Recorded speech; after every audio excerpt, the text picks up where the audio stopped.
嘎发还是溜。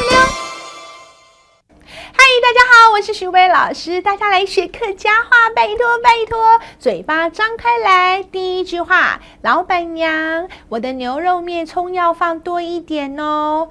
头家娘，头家娘就是老板娘，我给就是我的牛肉面，牛肉面，牛肉就是牛肉。面就是面，牛肉面，葱诶，不用豆豆诶，葱诶就是葱，葱诶，不用就是放进去，豆豆诶就是多一些哦。来，一句话跟着来哟，头家娘，我给牛肉面，葱诶，不用豆豆诶哦。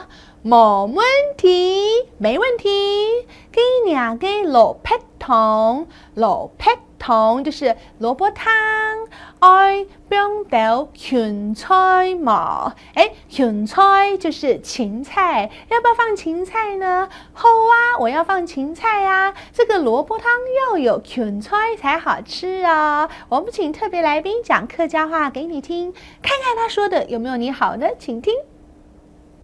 头家娘，给牛肉面，葱诶不用多豆嘞。哦，冇问题。给两个萝卜汤，我不用倒个芹菜落去嘛。哎呀，我亲爱吃芹菜呢。耶！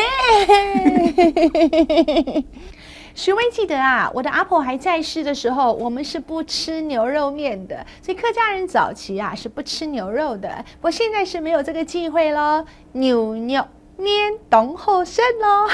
今天学到这咯，安子 say 拜拜。